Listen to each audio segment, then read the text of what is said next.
Sand Oracle of Siwa. Desert wisdom.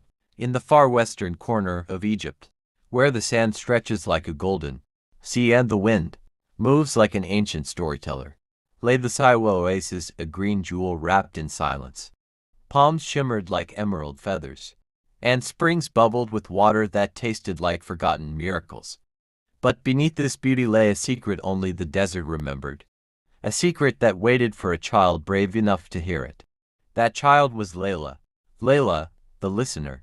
Layla was not like other children of Siwa. While they played among the palm trees or swam in the clear desert pools, she sat by the dunes, listening. Not to the wind, not to the birds, not even to the soft bubbling springs. She listened to the sand. Her grandmother often found her whispering into cupped hands full of warm grains. The desert speaks, Layla would say. It remembers.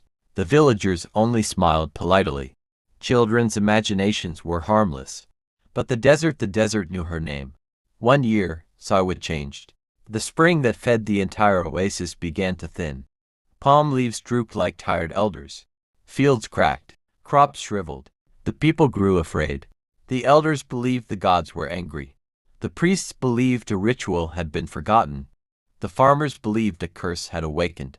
But Layla heard something else. A heartbeat inside the desert, faint and struggling. She pressed her ear to the sand and gasped. "The desert is warning us," she whispered. "Something ancient is weakening." But no one listened. At dawn, as the sun painted the sky orange and rose, Layla woke to the sound of her window rattling. Outside, a sandstorm spun in a perfect circle, not moving, not advancing.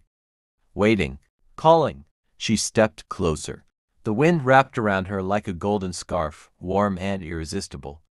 The sand swirled upward, forming the faint outline of a woman tall, regal, crowned with desert flowers.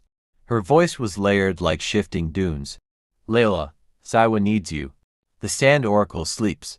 Wake her, or your oasis will perish." And just as suddenly, the Sand Woman dissolved. Layla knew. The desert had chosen her. She packed only what she needed.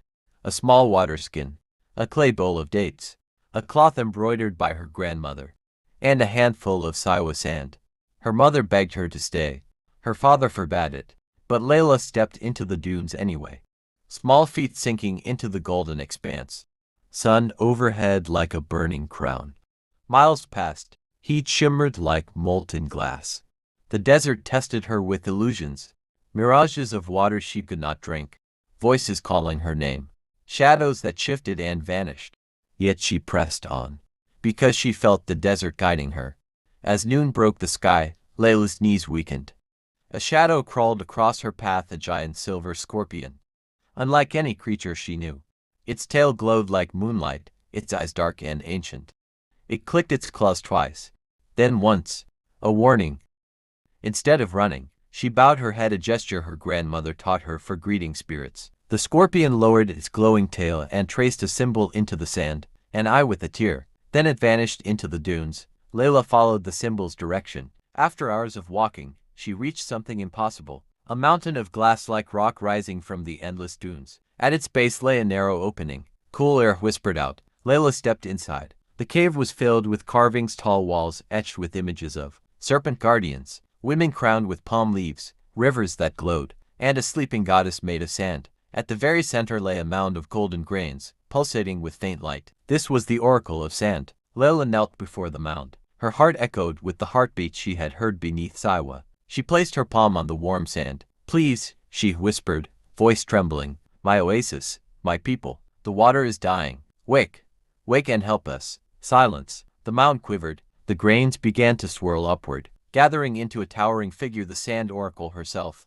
eyes glowing like twin suns. When she spoke, her voice trembled the cave walls. "Child of Siwa, I slept because your people forgot what keeps an oasis alive." Layla bowed her head. "Tell me, and I will carry your words." The oracle lifted her hand. The sand in the cave rose and formed living images around them. People taking more water than needed. Trees cut without replanting. Waste tossed into sacred pools. Rituals of gratitude abandoned. Water listens to the hearts of those who drink it. The oracle said, "Gratitude is the wellspring of life. Without it, even the Nile would dry." Layla felt tears burn her eyes. "Teach them," The oracle continued, "Restore balance, and the waters will return." She laid her glowing hand on Layla's forehead. A mark appeared, a golden spiral. Layla raced back through the desert. The winds parted for her. The sun softened for her. Even the sand seemed to lift beneath her feet. When she reached Siwa, the villagers gasped. Her mark glowed like sunset fire. She gathered everyone at the well and repeated the oracle's message.